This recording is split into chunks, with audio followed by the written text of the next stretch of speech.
Good day, everyone. Welcome to another episode of On the Rise here at the National University East Ortigas for a special campus tour edition. Future Bulldogs are here to explore the campus, experience student life, and see what makes NU East Ortigas their potential home for growth and development. Exciting to, kaya tara na, let's test our participants and new knowledge. I'm Ronnie Cambao. And I'm Ralph Santiago, and this is On the Rise. Your journey starts here at NU East Ortigas.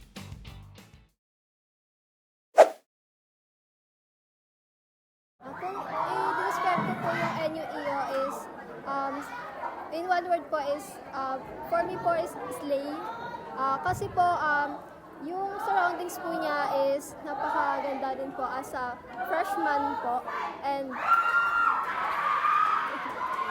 ano po, I hope po na maka-experience po ako ng maganda here sa NUEO.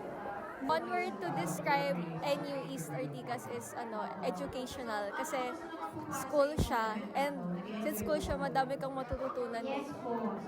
One word to describe NU po is budget-friendly po. Yung courses po na ino-offer nila is very budget-friendly along with the scholarships po na binibigay po.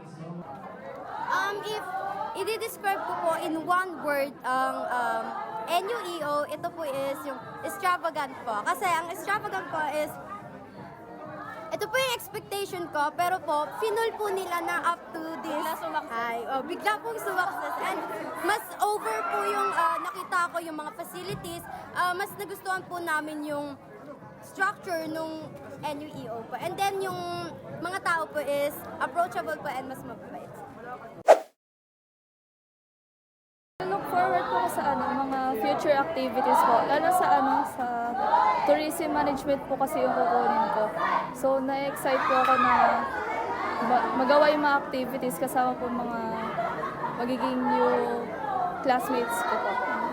So yung nilook forward ko po sa NU is yung yun nga po, yung extracurricular like yung mga pageant or any activities po, yun lang po. Tapos yung mga ibang courses din po na wala po dito and sana po yun, magkaroon din po sila. Yun lang. Thank you.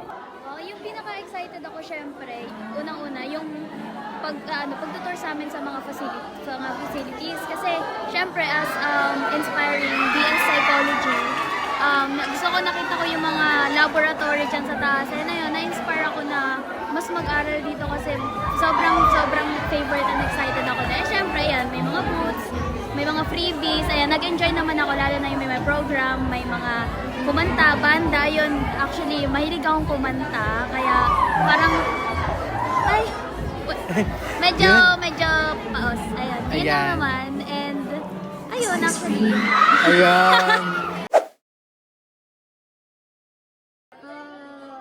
Since I saw the campus tour from my friends na nag-assume here, I was excited about the purple and the bulls.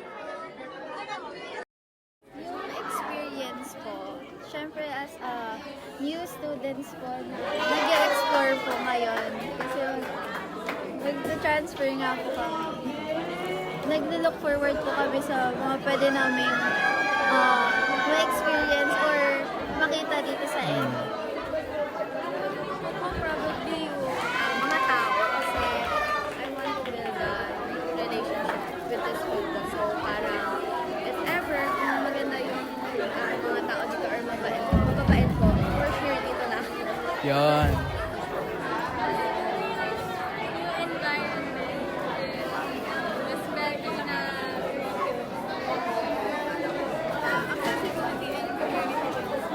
Yes.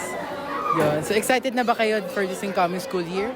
Meron na nga po kaming group eh. Sa total, Ayun, namin siya may GC kilala. na. So, we hope to see you soon here sa NU East Ortigas. Thank you so much po sa inyo. And that's a wrap for our campus tour here at NU East Ortigas. We hope you had fun exploring and learning more about what makes NU East Ortigas your future home. To all aspiring Bulldogs, we can't wait to welcome you here. Once again, I'm Ronnie Cambao. And I'm Ralph Santiago, and this has been On the Rise. Your journey starts here at NU East Ortigas, where you can experience education that works.